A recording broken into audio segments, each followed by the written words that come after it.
Mulibwanji. Welcome back to the BeOfficial podcast. I'm your host, your guy, Paul Payne 837, and I brought my co-host, Director D, is in the house.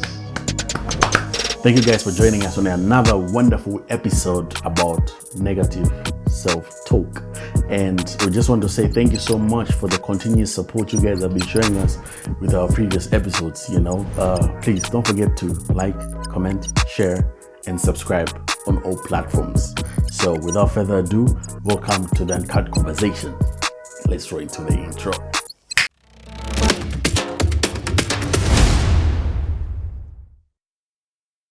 Director D. Yes. What are some examples of compassionate self-talk? Compassionate self-talk. I think we can't address self-talk without addressing oneself. I think it's very important that we understand the love for oneself, because the love for oneself gives you that fulfillment, and then you have the self-affirmations that you get to speak with yourself, the gentleness that you get to carry with yourself. But then we can't get to that if we've not built a solid foundation of what self-love reflects or what self-love is. And I think I would illustrate with an example, saying, imagine if at the beginning of time you were given a person and you are given this responsibility to look after this person. I believe many of us would take very good care of this person. I think time and again, just like our parents have taken care of us and have later moved on. But I think one thing we forget, just like the person you are given responsibility to look after, we often do that very well, but then we often forget that we are that person. There is no better person that can take care of D better than D can take care of himself.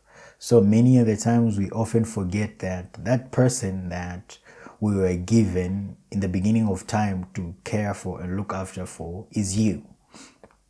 That's why Elias said that we often put the pressure of waiting for other people to care for us than ourselves, or rather the same way we care for other people that we love or rather have feelings for than we would for ourselves. So I think it's very important and prudent if we understood that you are the person you are given to look after for. So there's no better person that would take very good care of Deliso more than Deliso would. So understanding self-care is understanding that I'm solely responsible for me. I'm solely responsible for the human being, me, that I was given the duty and responsibilities to look after. So burdening somebody else with that is giving them a responsibility which was given to me. So you owe yourself the happiness, you owe yourself the self-care, you owe yourself the love, you owe yourself the gentleness, you owe yourself all of these things.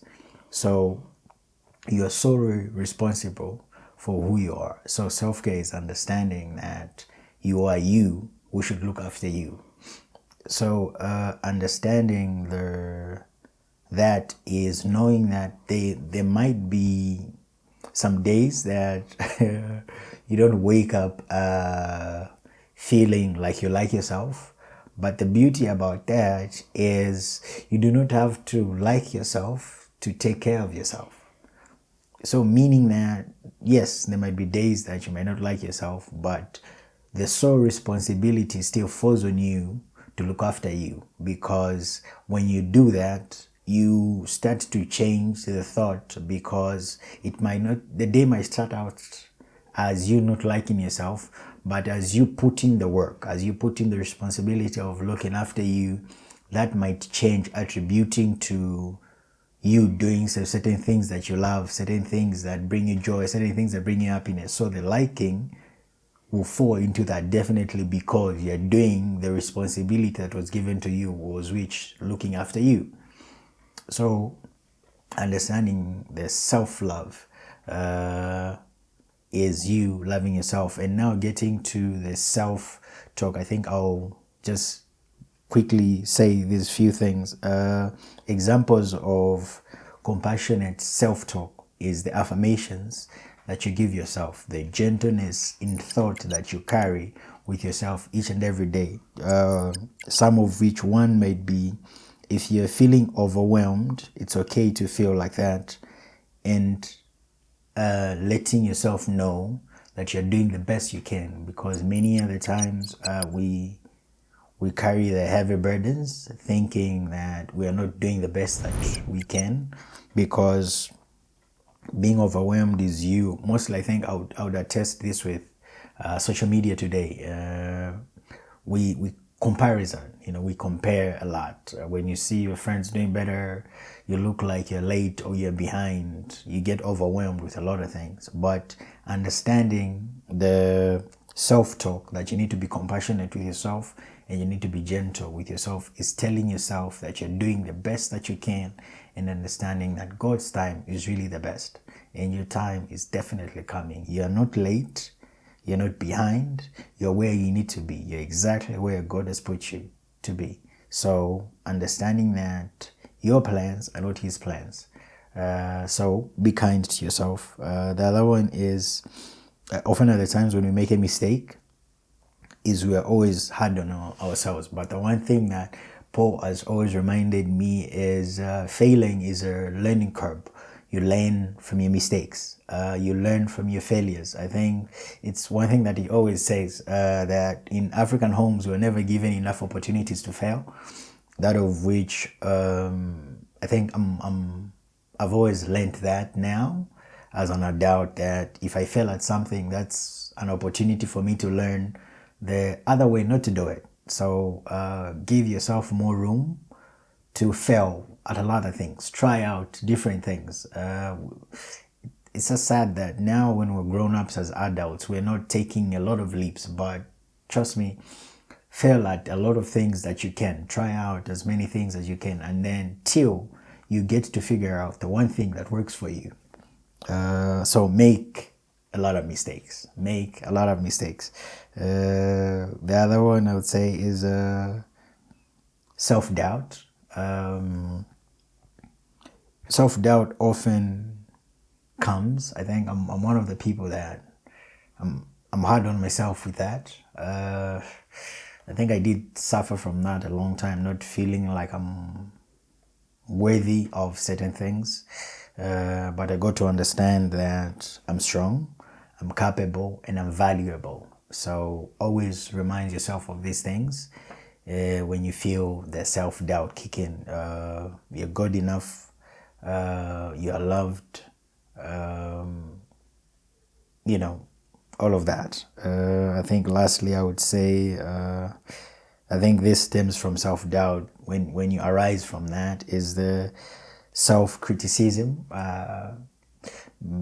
Being a perfectionist, I think I've always struggled with being a perfectionist, always wanting everything to be perfect. But I've come to a place of being compassionate with myself and understanding that I deserve kindness. And just like everyone else, I should be gentle with myself. So I think I would end with being compassionate and with a self-talk. All in all, it's just you being gentle with yourself. The world that we live in is already a harsh place, and the last thing you need is you being harsh on yourself. So be kind and be gentle with yourself. Mr. 837. Yes, sir. How does negative self-talk affect our emotional well-being? That's a very good question. One thing I love about these questions is that mostly these they highlight something on my end. It's like that emotion that you always get, like you're also being taught something, because they're so good. that at least they sometimes sit with you for a while, and you're able just to kind of reflect on the things that you've been through and the things that you're about to say. So coming to negative self-talk, right? I feel it's a very, very, it's a disease, it's a disease. Sometimes we've all been through that phase where you are always talking down on yourself, I've struggled with it for a while. So, that's something that I've fought with. Self-doubt, all these things, like they've all come into play in most times of my life, and I wouldn't lie. It's not an easy thing like, oh no, you do this, then everything goes well. But it's a constant battle that you always need to fight, constant battle that you always need to face. It's not like a one quick solution, then everything is done. Boom, no. It's like with each and every phase of your life, it slowly comes. So I've brought some pointers to help me and you, so that we can combat this negative self-talk and whatever it comes with. So point number one is negative words shape negative minds. So being in a space where you're always being negative about every situation, everything that everything about you, slowly you are feeding your mind. There's what they call the conscious and the subconscious mind, right? So every time you're saying something, right, it's like you're slowly planting a seed, right? So everything that you say to yourself is a seed being planted. If you have watched, there's a cartoon called Inside Out. It's about emotions, right? So every time the girl used to say some things in her life, it's like she was planting something, right? If she went through an event, you'd see how the emotions inside the head were planting those things that she was going through, the negative words she was saying. So you'd find that the negative words were being tossed out and the good parts were the ones that were going to be planted, because the joy emotion knew that if we plant the negative emotions, they are going to ruin her. But by the end of the day, here's one thing I've learned, right? Everything is a part of you, okay? All these things that are going through you, they're a part of you. That's why I said it's a constant battle. It's not like you get fully, rid of them, but it's like, how do I maneuver this part of me, right? It's like having two voices. I think you've seen in movies or cartoons where the person or the cartoon has an angel on the other side and the devil on the other side, right? So it's the same thing. So you have the positive side and the negative side.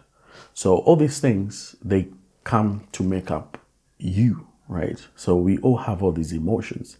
So the better question is, how do you maneuver them? So negative self-talk all the time will slowly make a negative mind. The other point is criticism fuels anxiety.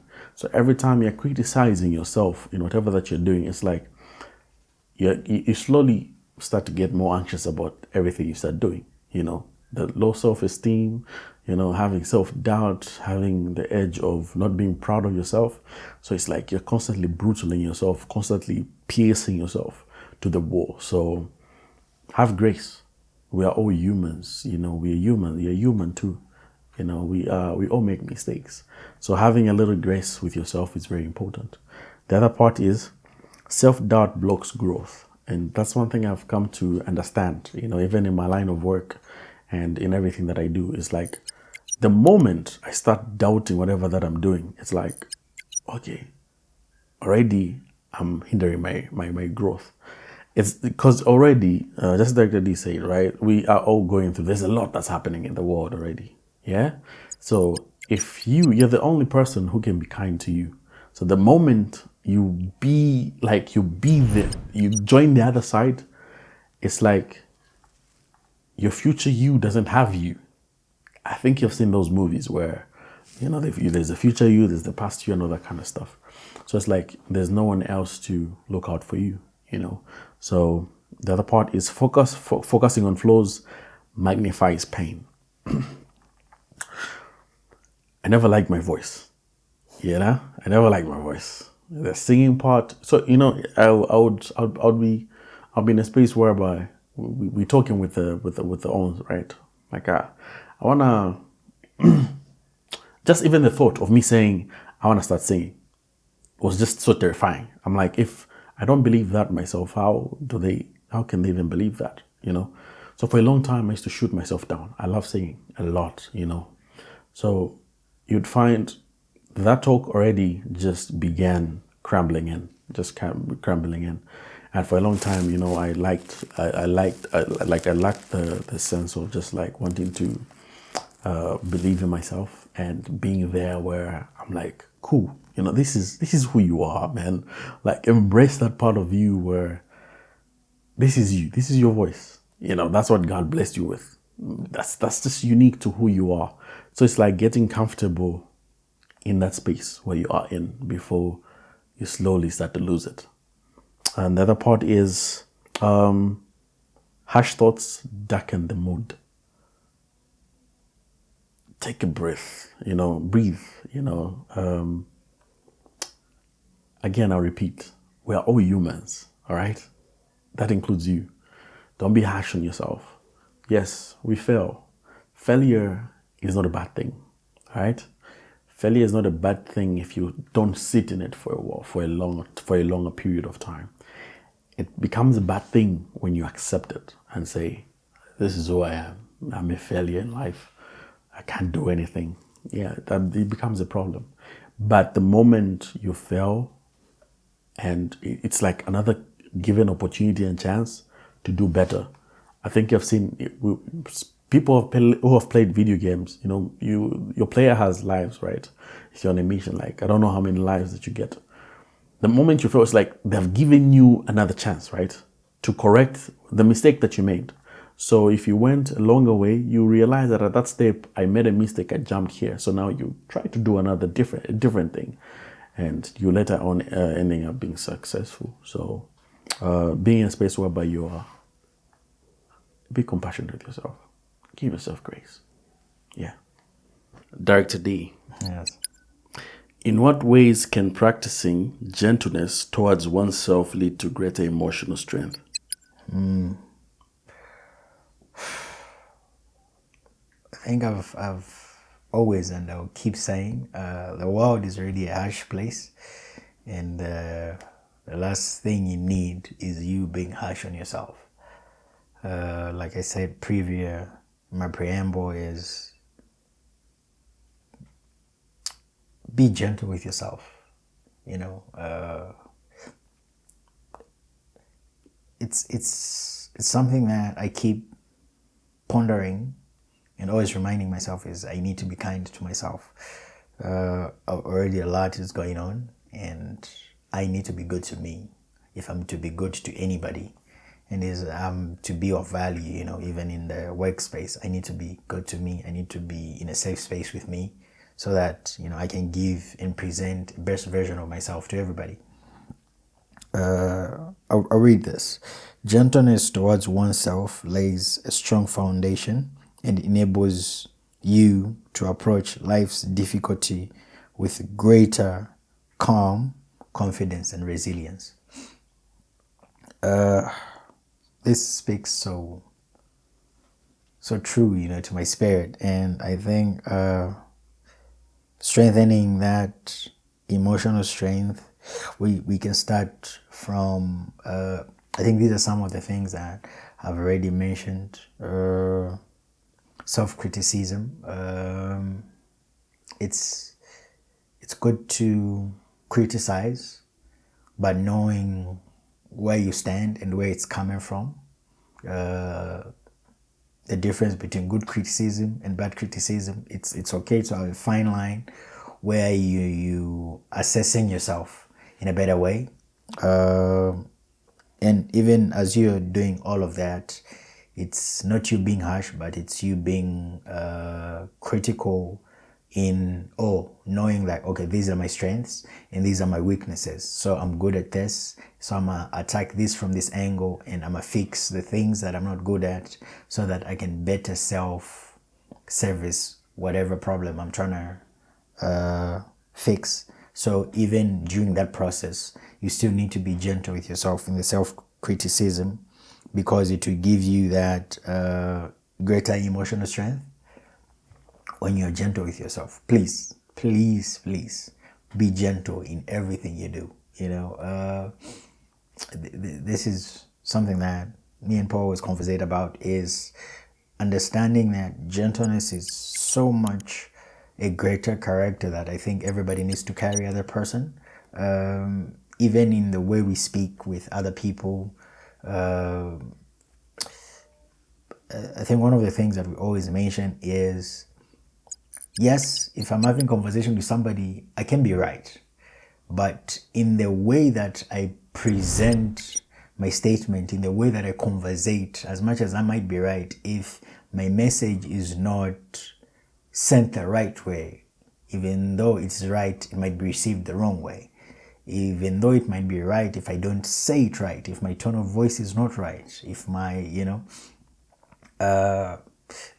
so you might be saying the right things, but they might be heard the wrong way. So bearing in mind that gentleness carries you an extra mile in life if you carry it as a character, as a person. The other one I would say, enhance emotional regulation. I'll read this. It says, gentleness allows you to acknowledge and process your emotions without judgment.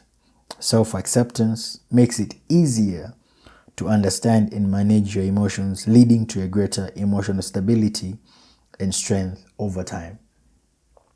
Understanding the way your emotions are regulated is pretty important, and I think I've always said that it's you understanding that takes the time to you getting to know yourself, that of which most of us don't do. But I always emphasize that we take the time to get to know oneself, and how our emotions regulate, how our emotions show up, and not only show up, but how do they look on our faces, because most of the times I think emotions show up and they show up on our face and we don't know what they look like. So we end up feeling things that we don't know what they look like. So understanding how your emotions regulate is very important.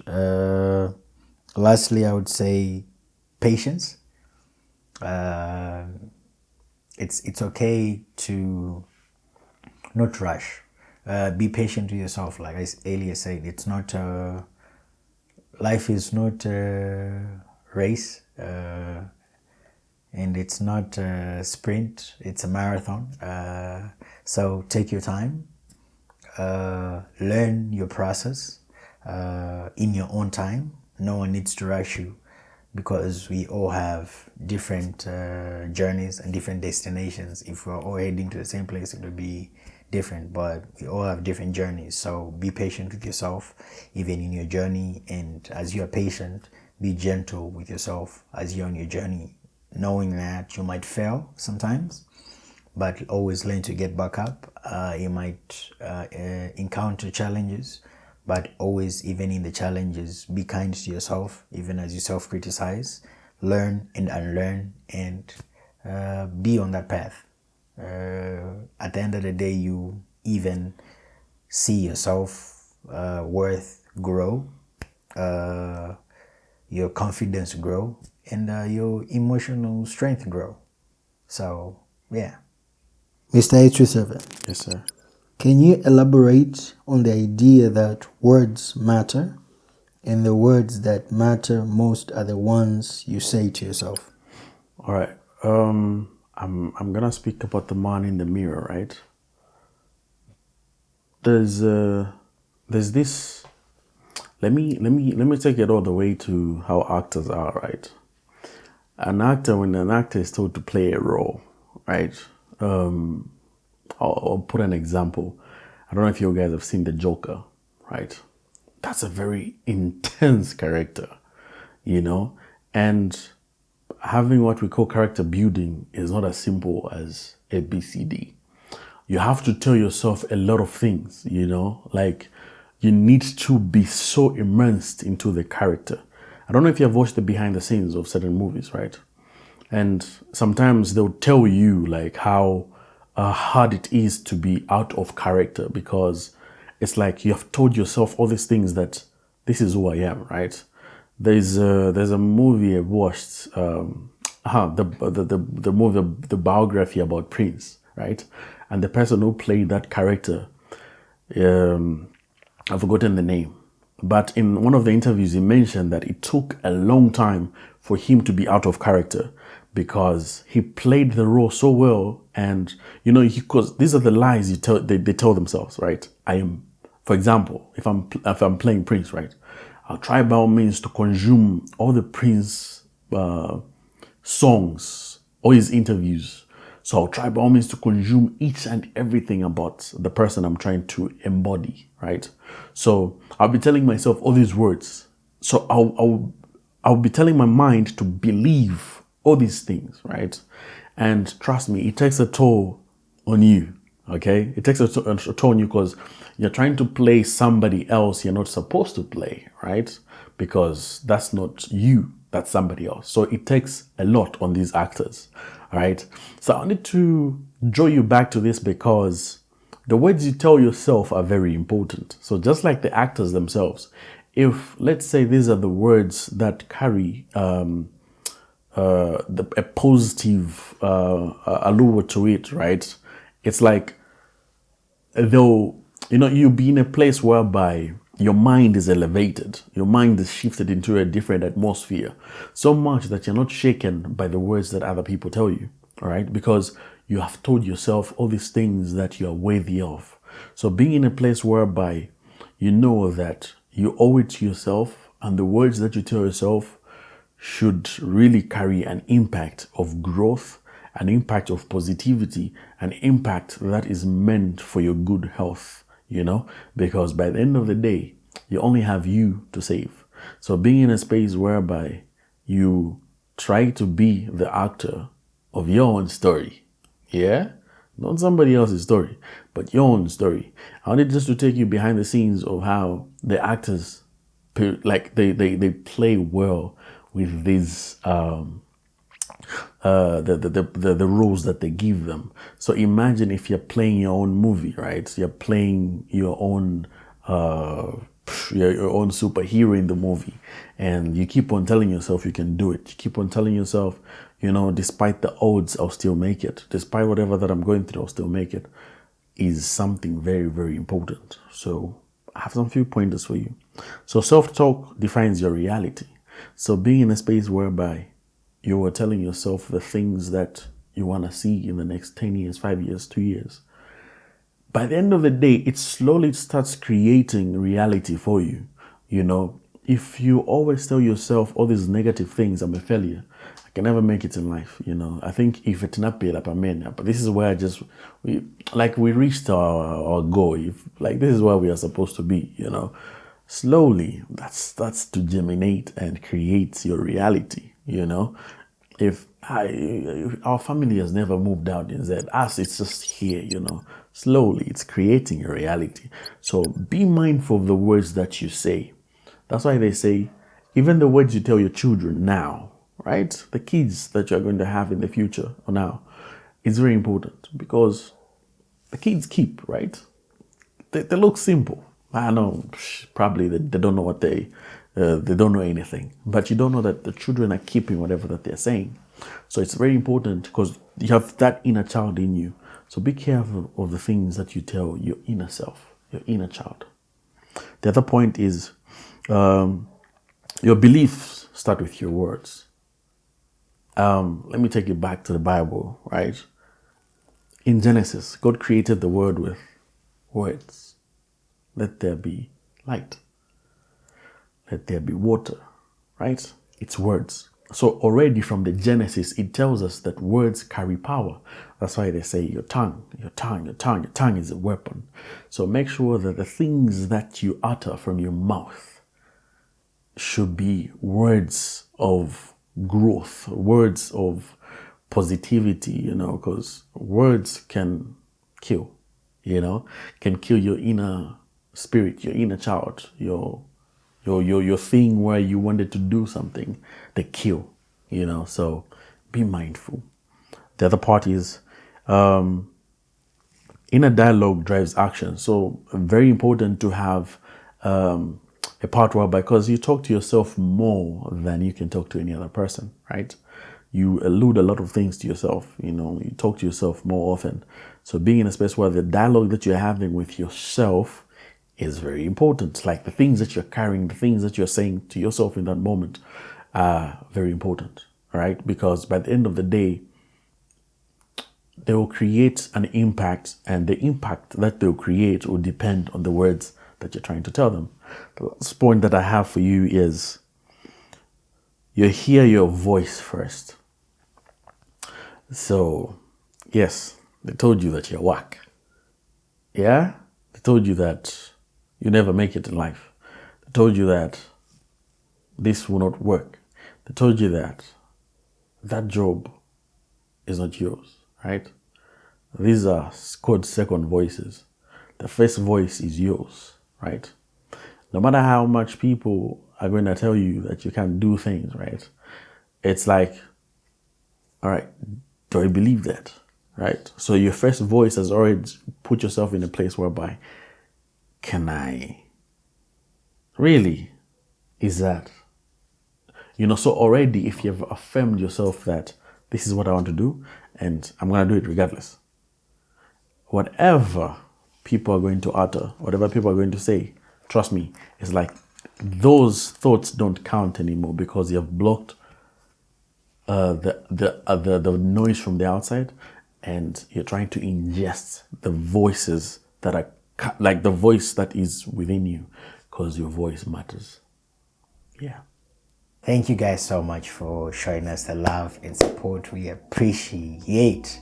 We had a great conversation today. I hope you guys enjoyed.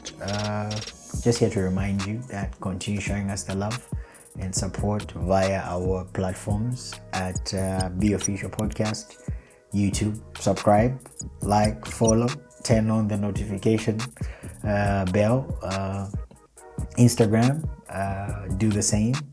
Follow us on Instagram, and the reels are going crazy. My LinkedIn people, corporate people, we are there too at BeOfficial Podcast. And lastly, my TikTok people, you guys are going crazy. We appreciate the love. Join us next week, Tuesday. From me and my co-host, Popane837. Sign out.